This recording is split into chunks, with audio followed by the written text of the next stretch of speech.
Let's talk about something shadowy as shit. Something real shadowy. Let's talk about how you think that you should have your shit together because you're a certain age or you're approaching a certain age and you're feeling really shitty about yourself because you don't have your shit together. You don't have your ducks in a row. Life isn't going how you thought it was going. In fact, it's not going like nothing like anyway how you thought it would go. Your life is in the complete opposite direction of what you wanted it to be, and you have certain expectations for yourself that you have not reached or you have not succeeded in. Now, I want to talk about this because I feel like this is a really massive source of depression and anxiety in people. I'm talking like maybe from my age upwards, like 26, but it can also be for people who are like 18 that are thinking about going to university, or they're not sure what to do. They're a bit worried about what courses to take, and they're thinking so far ahead in their future, and they're just getting so fucking anxious about it, or you've not got the exam results that you wanted, and now you're thinking, oh great, well that's it, my life's over. I'm not going to be successful. I'm not going to be all the things that I wanted to do. This is going to set me back a certain amount of time, and you're getting that horrible anxious feeling of fucking hell, looking on Facebook, oh my friend's just got married, or that girl I fucking hated at school has gone and had a baby, or she's got a girlfriend, or he's got a new partner, and watching your, this is a really big one, watching your ex move on, having a relationship and having a baby with other people, when you thought that you were going to have children with them, and actually they've moved on and you haven't. You're still living at home in your mum's house, and you're just like, oh fuck's sake, this is so embarrassing. This is a thing that me and my friends talk about a lot, and this is something that I feel like I've finally come to terms with. This, I feel like I finally just come to peace. Sorry, I'm not a very good speaker, even though I make YouTube videos. I'm not a very good speaker. Forgive me. So yeah, I feel like I finally come to peace with myself.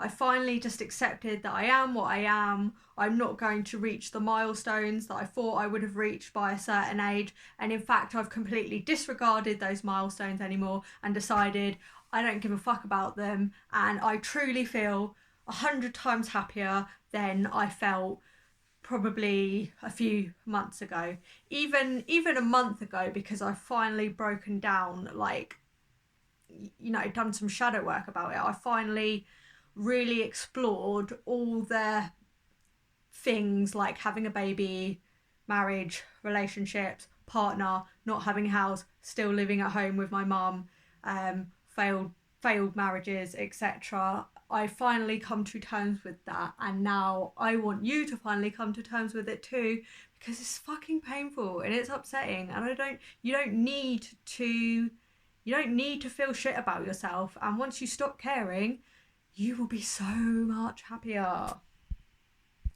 So I've decided to switch my filming station around, and now I've noticed that the light keeps going, so it keeps making me look funny, but you don't really need to look at my face to hear what I have to say about this. So you might think, well, Tabitha, you're 26 years old, like, and I'm 40, etc. What can I gain from you? What makes you so qualified to talk about this? And I don't think you need to be qualified in any specific way to talk about this, but I will tell you what has happened in my life, and all the things that have come up in my life that have given me anxiety about this. So when I was 21, I got married, and that failed. I got a divorce. I'm 26 years old, divorcee. Most people aren't even married by 26. Probably people get married in their 30s. But I know, because I made that mistake, I now never want to get married again. Because I've been there, done that, and I've decided that I don't like that. So that's one of those big shadows gone for me. So the one that a lot of women find painful. Both my sisters have got children. One of them is younger than me and she's got two children, and one of them is older than me and she has got a child. And I did really want to have children with my ex-partner who left me, but that didn't turn out. And I was going to have IVF with my ex-husband, but I decided not to, and our relationship ended. Not mainly because of that, but a big part of it was probably to do with the IVF. I have had 4 semi long term relationships, all of which have failed, 2 of which were very, very toxic. I have and am healing from codependency issues, and I did used to have a house, but I lost it. That went with my marriage. So yeah, my life has effectively been a shit show, but I don't actually look at my life as a shit show. I look at it that I have had a lot of life experience in a short amount of time, and now I'm very experienced in life, and I have a lot to reflect on. I have a lot of life experience to look back on, and I can now see what I do and don't want for myself in the future. But up until quite recently, I was playing into that the societal pressure of finding a relationship, and the big one for me was having a baby. Not so much having a house, because I've seen both my sisters almost lose their house. I have lost my house, but I was happy to see my house go. I really didn't want my house anymore, so I don't. That's not a big thing for me, but does it make me feel, or did it make me feel anxious at the thought of not owning my own home by a certain age? Yeah, I suppose so, because it's security. But I've thought about that one and I've let that one go. And another big one for people is jobs. I work as a support worker. I've worked in the support working industry for like 6, 7 years now, and I don't have a career and I am still happy. So I've just spoke a lot about myself. How can my experience help you? How can I help you to be happier? How can I help you to get on this train of not giving a fuck? And why does not giving a fuck substantially benefit you? It will benefit you so much if you just stop playing into that, yeah, societal pressure of making you feel shit that you haven't got these things. Because a big part of it is capitalism, and a big part of it is just like unbrainwashing yourself. You've been force fed what you should have by a certain age from, I don't know, 3, since when you can understand, since when you could see your parents struggling to pay the mortgage, or when your friends are saying to you, oh, I still haven't got a baby, I still haven't even got a partner, I still haven't got that. So now I've decided I am going to live my life according to the thought that I may never have a baby, I may never get married, I may never find the right person for me, I may never own a home, and I may never have a career. I may never earn more than like 30,000 English pounds a year. I may never do that, and I've come to terms with it, and I'm happy with it, and I truly am happy to be by myself, babyless, for the rest of my life, if that makes me happy. Because worrying about having all of those things is just making me put my life on hold, making me constantly anxious, making me constantly compare myself to other people, wasn't allowing me to be happy for people who may have this in their life around me. It stopped feelings of resentment, it stopped feelings of like comparison. I no longer compare myself to other people, and I'm just grateful for the life that I have got now. I'm really truly grateful for what I have, and you should just be grateful for the situation that you're in at the moment, even if it is a hard one and not one that you would optionally choose to be in. So how have I adjusted my mindset to this? How have I coaxed myself round to this? Because there is a lot of coaxing and there is a lot of soul searching that needs to be done in order to do that. So for one, I did have some therapy to help me with my codependency. I did not have therapy for these particular issues, but the therapy did really open up my mind to other things, and it really did help me with my codependency. So I would say for quite a lot of people, therapy might be needed to get yourself into this mind frame. And if you can't afford therapy, which a lot of people can't, I'm aware of that, and I can't afford it all the time, although I would like to go back. At the moment I can't afford it. So what else do? I watch a lot of YouTube videos, a lot of psychology YouTube videos.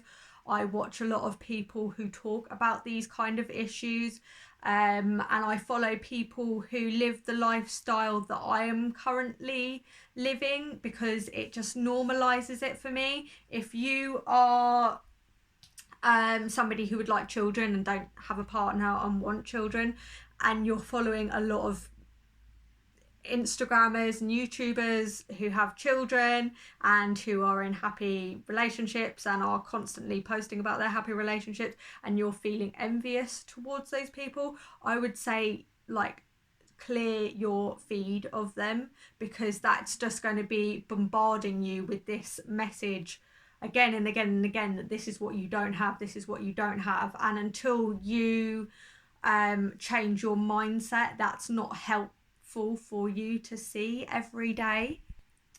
Another way that I've helped myself to get into this mindset is the saying, you might die tomorrow. And people say this all the time, well, you might die tomorrow, you might die tomorrow, so just do this, do that, do this, do that. Really, can you like look back on situations in your own life where people have sadly had their life had sadly been cut short? Somebody that I know, their parent passed away at quite a young age of, I think they were in their 50s not long ago. I had an ex-boyfriend whose girlfriend before me, she died when she was 21 from mixing drugs and alcohol together. I've heard of many people whose lives have been cut short by suicide, unfortunately. And I also, on top of that, not the fact that you might die tomorrow, but the fact that you might get an illness that might greatly affect your the way that you live your life. Because I have worked in care for the last 7 years, I've worked in a lot of different care settings, and I've cared for people in their mid-30s, and I go into their room and they've had head trauma, or they've had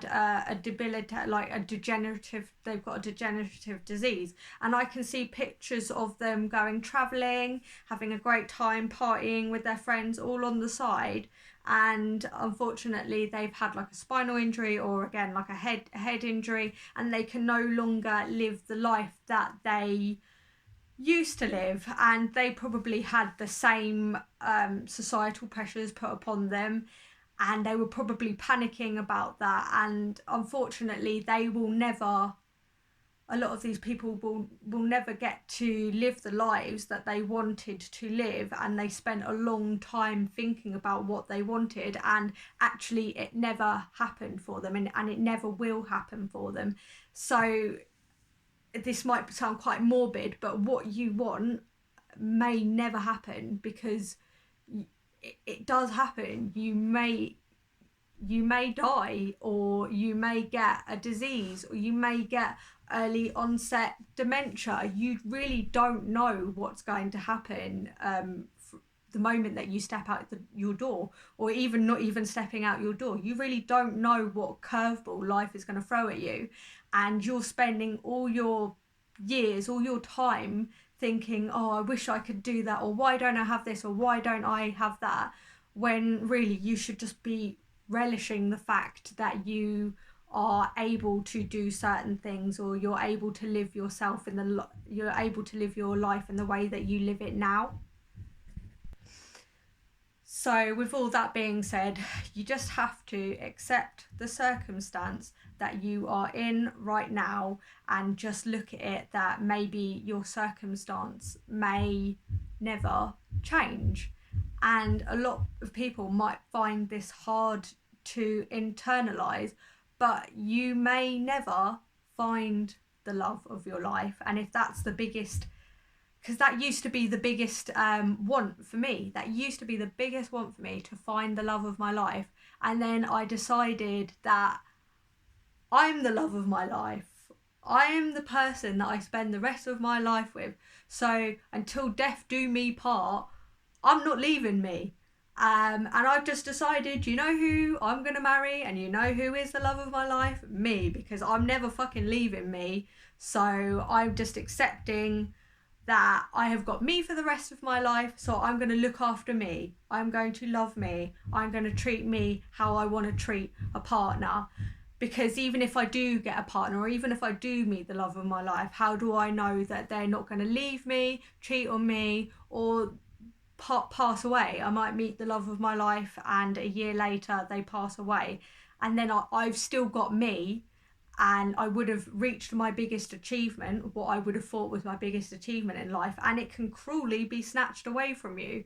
So the biggest thing that you have to do is just accept your circumstance at the moment, and just realise that all you have is you, and that's actually all you need. So have you ever sat down and really thought about the thing that you really want, and why do you really want it? So for me, like I said again, one of the biggest things that I wanted was a child. And that was probably the hardest thing to come to terms with, the fact that I may never have children. And you might be thinking, oh well, you're still young, you can have children if you want to. If you really want to, you can just go out and have children. But for me, I want to try and get, if I do have a child, I want to try and give them the best start to life that I know that I could possibly give them. And I don't want to just settle with any old person so that I can have a child and just be unhappy in that relationship, and in turn that child just be unhappy because they're in a toxic environment and they know that their parents aren't happy.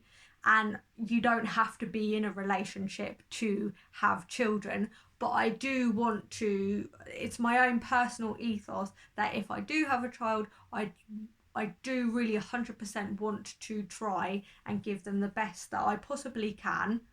And that would include having a partner, like a partner that I really care about, I really love, and in turn they really care and love about me. That is a much harder thing to find. That is hard. It is really hard to find. No matter what anybody says, it is really hard to find that person. So I had to sit down and really think about the fact that I may never have children. And I've come to terms with that now, and that's okay. I've decided that that's okay, and I really looked at why I wanted them. And to be honest, I can't truly tell you why I really want children, or why I really wanted children. And I really think a big part of the reason why I want to is because that's what society tells you to do. That's what is pushed upon you, especially women. And this is for men, but especially women. Women, like famous women, are asked on the red carpet, like, oh, how do you juggle being a mother and have a career? How do you do this? Like, everything is centered towards women having children, and I do think that this like stigma is being broken down, and I do think people are starting to realize that women don't have to have children. But I think predominantly the reason why I wanted to have children is because society told me to. And I think with whatever you really want, you have to think about, why do you actually want that? Is it because you don't feel, because a lot of people have children because they want something to love, because they never felt loved. Well, that's an issue with you. Maybe if you got some counselling for it or really explored it, you'd realise that you don't need something else to love you. You can love you. You don't need to make another human to love, because you can get that love from yourself. Do you see what I mean? Okay, so let's move on to another tricky one that I have spoken about already, but being in a stable relationship. So like I said earlier on in this video, I am probably still, although I feel like I have really overcome those demons, but struggled with codependency in the past. Like, I always needed somebody, and I needed to please them. I needed to be needed. I think that's the main thing. I needed to be needed by somebody else, and I always really wanted the love of my life. Like I've said before, I really wanted that, and I have decided that I am the love of my life. But how can you decide that for yourself? Well, it's not so bad being single. It's really not so bad. Society wants you to be with somebody else because that's just the way that it's been for so long, but we don't need to do that now. We don't need to be stuck in unhappy marriages, and we don't need to be with people that we don't want to be with. There's no law, and there's no law forcing us to be together anymore like there used to be. Like in the 50s, if you left your partner, you were shamed deeply. That doesn't happen anymore. We don't I mean, in Western countries anyway, that doesn't happen in Western countries anymore. We do not need to be with somebody else. So maybe the reason why you think that you need to be with somebody else is, again, to feel loved. Maybe because you don't love yourself enough, or you just want to feel needed. But that can be a shadow from your childhood.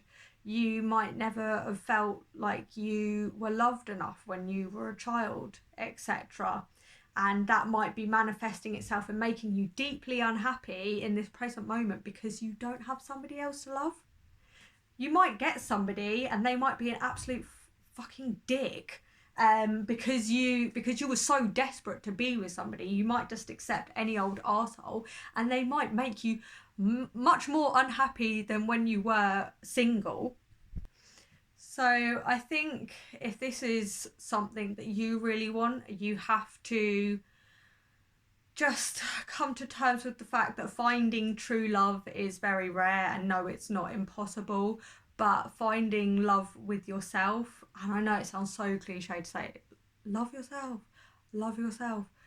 I really have come to love myself, and I can tell you hand on heart, from somebody who did suffer really badly from codependency, that loving myself is far more rewarding than having somebody else to love or somebody to love me. It's far more rewarding, and it's much more sustainable than any relationship that you will have with anybody in your whole life. Loving yourself is much more sustainable than loving anybody else, because anybody else can leave you. You might be unhappy with them, they might cheat on you, they might pass before you don't know. But loving yourself is, you can be the constant in your life, and you can be happy with just being you. Okay, another one, career. I feel career is a really big one, and at the moment I heard on the radio, because it's 2020, if you're watching this in the future, the horrible year that the pandemic happened. In the UK, we are at an absolute high in unemployment. So there were people in their dream careers or people in very stable, sturdy jobs that they thought would never lose their stable, sturdy job, and now they are out of work, and now they have no career, and now they might need to go and get a job in a supermarket or as a support worker such as myself, because they're the only jobs that are going at the moment, and their nice stable sturdy career is no longer. So again, your career might leave you. You might not have that stable, sturdy job, and you pinning all your happiness on gaining a certain career, it's not a sustainable source of happiness, because it very well might change because of shit like coronavirus. I think the main thing here is to think, well, why do I want a really high paid career? Like I've said, I may never earn more than £30,000 a year. And to me, that seems like a really good wage, although people earn far more. Yeah, £30,000 seems like a really good amount to me to earn, and that's what I would like to earn. But I don't. I earn something along the lines of £21,000 a year, which I'm very grateful for, and I'm very grateful that I'm lucky enough to still have my job. But maybe the reason why you want a big career is because you want all the money to buy cars, you want all the money to buy houses, you want to buy all the money to buy fancy holidays, go away to fancy places so you can show off on your Instagram that you're driving a BMW, etc., etc. I don't need to tell you this because everybody says this anyway. Money doesn't make you happy, but you're making yourself unhappy because you don't have that money. There is ways that you can make your small salary go a lot longer if you look after your money. So instead of chasing a big career and putting yourself into debt, going to university to earn a certain degree, which may become null and void because the world is changing so much at the moment. Careers are becoming redundant like that because of robots. So instead of getting yourself into big debt just so that you can earn big money, which you don't need, maybe you just need to find a job that you're just happy at. You're just content in your job. And if you are a creative person like I am, you can make your own side hustle if that's what you want to do. And if you're happy in your job, you don't have to have a side hustle, because a lot of social media is like, you have to have a side hustle, you have to have a side hustle, and this might cause you a lot of anxiety. And you're like thinking, fuck, I have to have a side hustle, but I'm already working a 40-hour week to pay for my fucking house, etc., and now I have to have a side hustle. No, babe, you don't have to have a side hustle if you don't want to, and if you do, that's great. That can be your form of work contentment, true work contentment. I work on my tarot business and I fucking love it, and that makes me happy, and I'm happy working in my unskilled job. At the end of the day, when you die and you're on your deathbed, and I have watched people on their deathbeds, because like I said, I am a carer, I have watched people on their deathbeds, and not one of them has ever said to me, I wish I earned more money, I wish I drove a better car, or I wish I had a different career. None of them have ever said that to me. So I feel like this is a really big one at the moment. Life's purpose. What is my life's purpose? I haven't found my life's purpose. I don't know what my life's purpose is. And we're treating this like there's one big thing that you need to find to do. And a lot of people are basing that around their career as well. At the end of the day, your career can make you very happy. It can bring you great source, it can be a great source of joy, but it's not the be all and end all. And your life's purpose, if there ever was one, isn't working. It's not to work. And I really believe this, and I feel like a lot of people are changing their mind to this, and they're coming to the conclusion that life does not have to have a purpose, and you do not have to have this one big thing in your life that you achieved to make your life worthwhile. Actually, life is in stages. You can have a different stage that can change just like that, like the tower moment in the tarot. Your life can change just like that, and you're in a complete different life stage, and everything that you were working towards beforehand seems completely irrelevant, and you thought that was your life's purpose. That wasn't your life's purpose. Life's purpose is to love. It's to give love. The answer is always love. It's to love people around you. It's to find happiness in the small moments. It's to find happiness sitting down, having a cup of tea and looking at the rain outside the window. That's happiness, and you don't have to have a life's purpose. So if that's what you're chasing to make yourself happy, maybe research into that, because there's a lot of like memes being made about it now, and that's the attitude that I have adopted. I am not here to do anything specific. I'm here just to fucking exist. I'm here because I'm here. I'm here because I was made. I didn't ask to get made. I just am here, so I'm just going to enjoy myself. I'm just going to go out with my mates. I'm just going to have a good time. I'm just going to chill and watch a film. I don't have a purpose. I just am. I just happen to fucking be here by some chance. So to conclude this rambly video, I've tried to structure it as much as possible, but it's really hard for me, and I'm not naturally a great public speaker, but I don't care. I want to put my thoughts and opinions out there, even if they're not as tailored or precise as some other people can make them. And I didn't edit my video perfectly because I don't like editing, and to be honest, I can't actually edit. I need to learn how to do that. So yeah, anyway, to round this whole video up, what I have decided is that I've got what I've got. I'm grateful for what I have. I'm grateful that I've got a roof over my head. Unfortunately, some people don't have a roof over their heads. But I am grateful for what I have. I'm grateful for the people that I have in my life at the moment. And for the people that I do have, I try to give as much love, care and attention. So my friends and my family. I don't have a partner to give love, care and attention to. But the people that I do have, my friends, my family, I give them as much of me as I can, and I give myself as much of me as I can, and I try my hardest to care about myself, and I try my hardest to not give myself such a fucking hard time, and I just enjoy what I have. And I just decided I don't give a fuck if this is all that there is to my life. I'm happy with that. I'm just happy, and I don't need all these things. I'm here, I'm existing, I've got what I've got, and that's cool by me. So that's just food for thought.